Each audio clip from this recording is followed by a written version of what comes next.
12월 18일 성경 읽기 시간입니다. 우리 오늘은 히브리서 5장에서 8장에 있는 말씀을 읽겠습니다. 5장.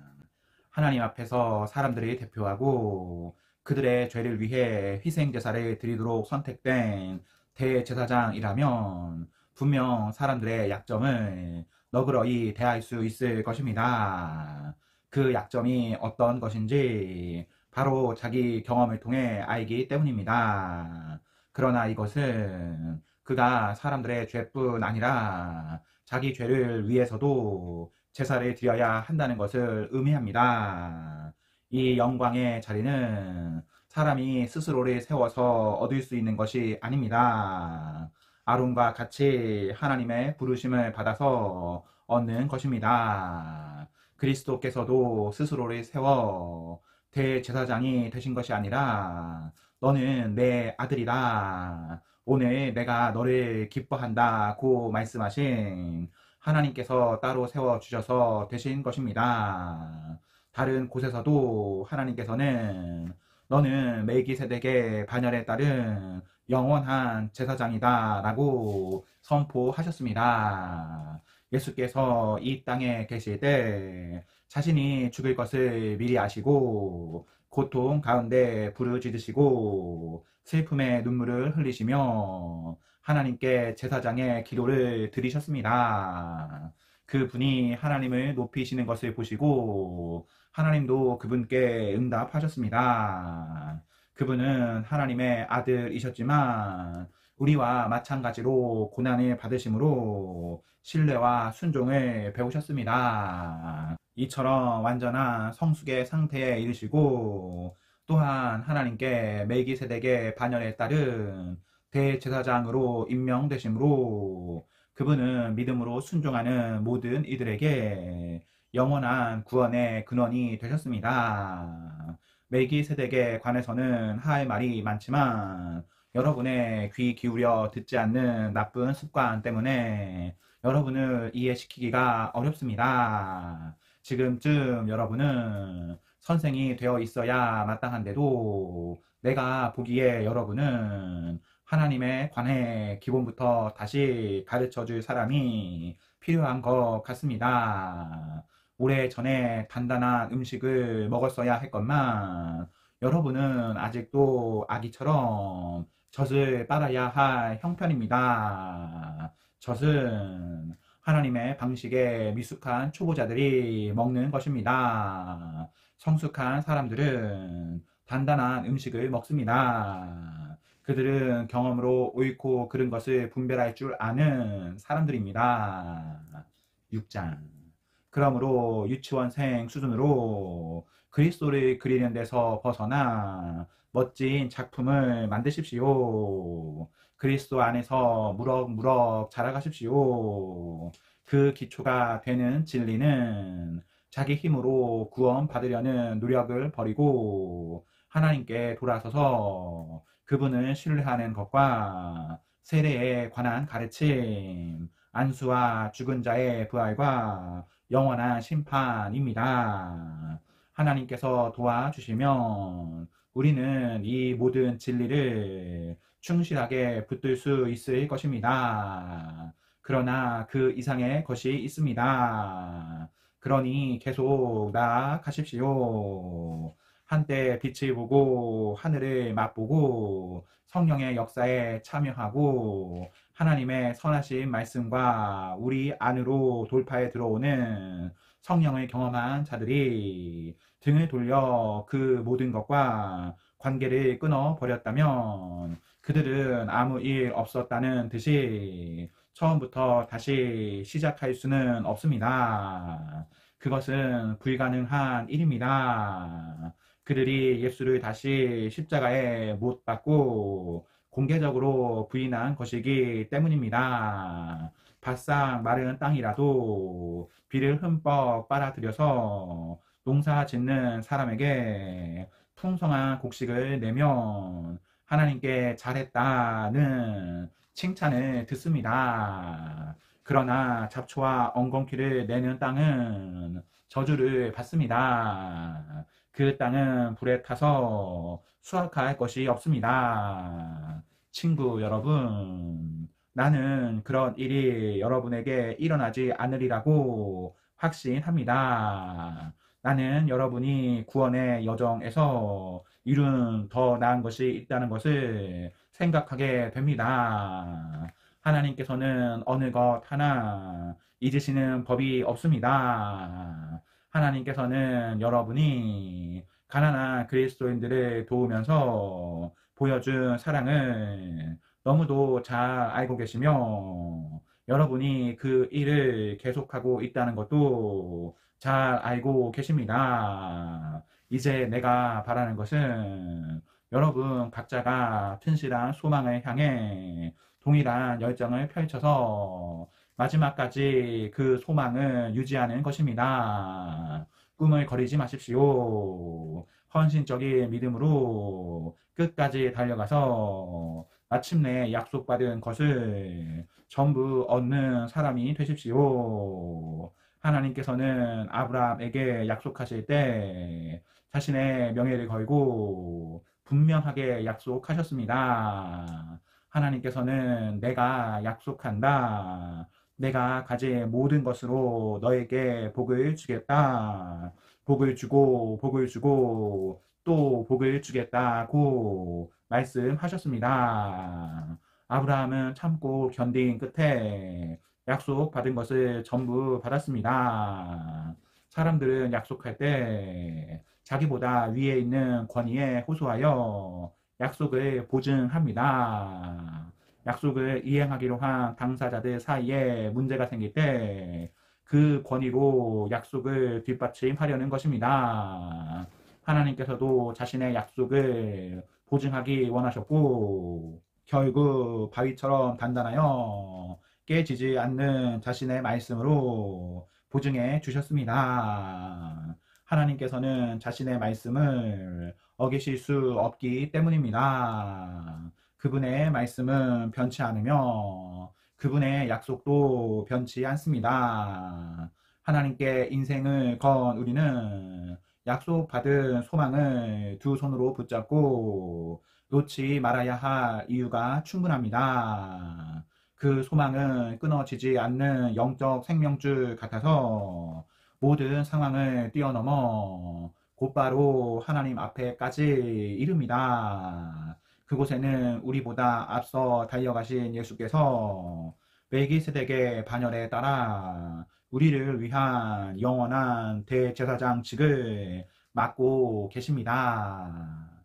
7장 멜기세덱은 살렘의 왕이며 가장 높으신 하나님의 제사장이었습니다. 그는 여러 왕을 무찌르고 돌아오는 아브라함을 만나서 축복했습니다. 아브라함은 담례로 전리품의 10분의 1을 그에게 바쳤습니다. 멜기세덱은 의의 왕을 뜻합니다. 살렘은 평화를 뜻합니다. 그러므로 그는 평화의 왕이기도 합니다. 멜기세덱은 먼 과거로부터 우뚝 솟은 존재로서 족보도 없고 시작도 없고 끝도 없습니다. 이처럼 그는 하나님의 아들과 같아서 언제나 다스리는 위대한 제사장으로 있습니다. 조상 아브라함이 전리품의 10분의 1을 멜기세덱에게 바친 것을 보면 그가 얼마나 위대한지 여러분도 알 수 있을 것입니다. 레위 자손 가운데 제사장들은 백성으로부터 11조를 거두도록 율법에 규정되어 있습니다. 제사장과 백성 모두가 아브라함을 한 조상으로 둔 동족인데도 그렇습니다. 그러나 멜기세덱은 완전히 외부인인데도 아브라함에게서 10분의 1을 받았고 약속을 받은 사람인 아브라함을 축복했습니다. 축복은 아랫 사람이 윗 사람에게 받는 법입니다. 이렇게 보일 수도 있습니다. 우리는 죽을 수밖에 없는 제사장들에게 10분의 1을 바치지만 아브라함은 성경에 살아있다고 기록된 제사장에게 10분의 1을 바친 것입니다. 궁극적으로는 이렇게 말할 수 있습니다. 레위는 멜기세덱에게 10분의 1을 바친 아브라함의 자손입니다. 그러니 우리가 레위 지파의 제사장에게 10분의 1을 바치는 것은 결국 멜기세덱에게 바치는 것이나 마찬가지입니다. 율법을 받을 때 바탕이 되었던 레위와 아론의 제사장직이 백성을 완전하게 할 수 있었다면 멜기세덱의 제사장직과 같은 제사장직이 생겨날 필요가 없었을 것입니다. 그러나 레위와 아론의 제사장직이 직무를 제대로 마무리하지 못했기 때문에 제사장직의 변화가 일어났고 그로 인해 근본적으로 새로운 법이 생기게 되었습니다. 레위의 제사장직으로는 이 사실을 이해할 길이 없습니다.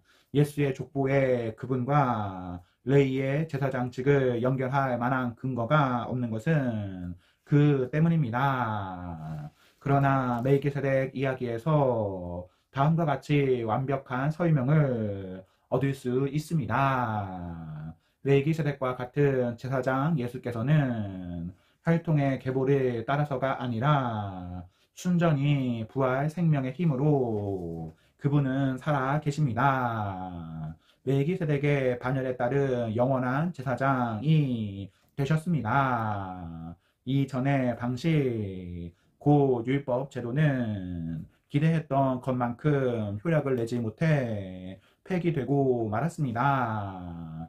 율법은 아무것도 성숙에 이르게 하지 못했습니다. 그러나 이제 효력이 분명한 우리를 하나님의 임재 속으로 곧바로 데려다 주는 또 다른 길이 그 자리를 대신했습니다. 그 길은 다름 아닌 예수이십니다. 아론의 제사장직은 하나님의 명시적인 확증 없이도 자동적으로 아버지에게서 아들로 계승되었습니다. 그러나 하나님이 개입하셔서 새롭고 영원한 제사장직을 제정하시고 다음과 같은 약속을 덧붙이셨습니다. 하나님께서 약속하셨으니 그 약속을 철회하지 않으실 것이다.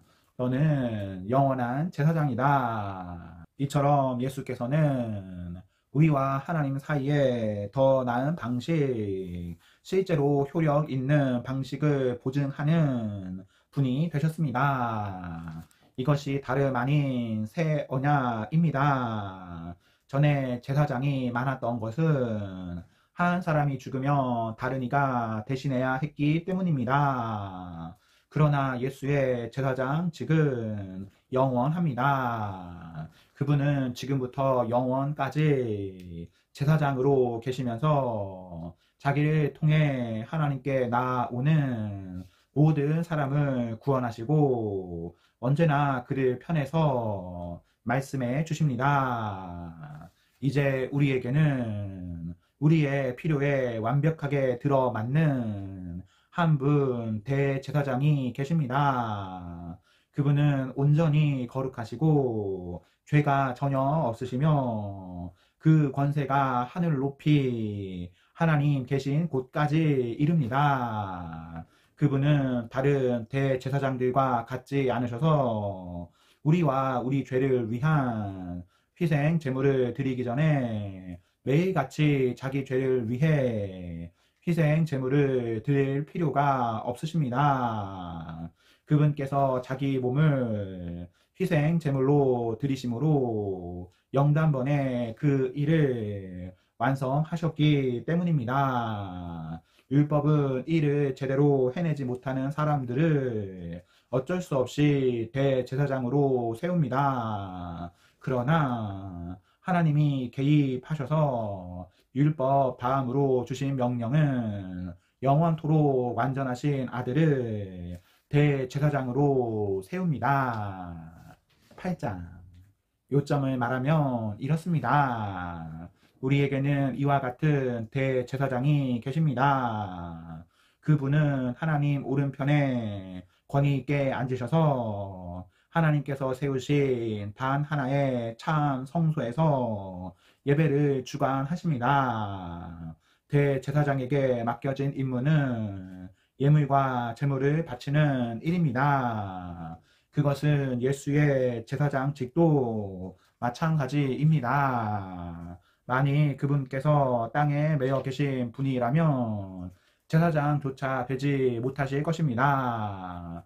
율법에 명시된 예물을 바치는 제사장이라면 이미 많이 있어서 그분을 필요로 하지 않을 것입니다. 이 땅의 제사장들은 하늘에 있는 참 성소에서 무슨 일이 일어나는지를 보여주는 단서에 지나지 않습니다. 모세가 하늘에 있는 참 성소를 언뜻 보고 장막을 지으려고 할 때 하나님께서 이렇게 말씀하셨습니다. 너는 산에서 본 모습 그대로 주의해서 짓도록 하여라. 그러나 예수께서 맡으신 제사장 직무는 다른 제사장들이 맡은 직무보다 훨씬 뛰어납니다. 그것은 그분께서 더 나은 계획에 따라 일하시기 때문입니다. 만일 첫 번째 계획인 옛 언약이 효력이 있었다면 두 번째 계획은 필요하지 않았을 것입니다.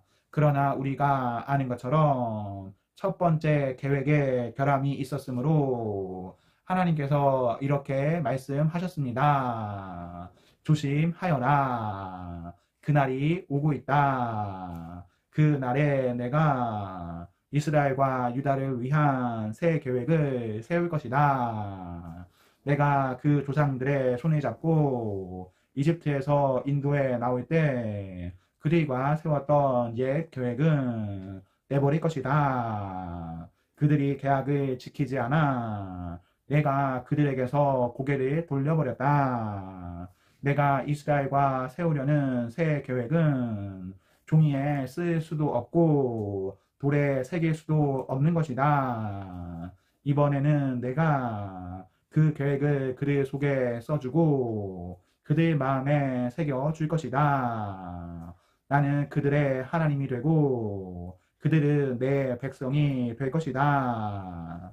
나를 알기 위해 학교에 다니거나 하나님에 관한 5가지 쉬운 가르침 같은 책을 사보지 않을 것이다. 작은 자나 큰 자나 낮은 자나 높은 자나 모두가 나를 직접 알게 될 것이다. 그들의 죄가 영원토록 깨끗이 씻겨지고 너그럽게 용서받음으로 나를 알게 될 것이다. 하나님께서는 자기와 자기 백성 사이에 새 계획, 새 언약을 세우심으로 옛 계획을 폐기 처분하셨습니다. 이제 옛 계획에는 먼지만 쌓이고 있습니다.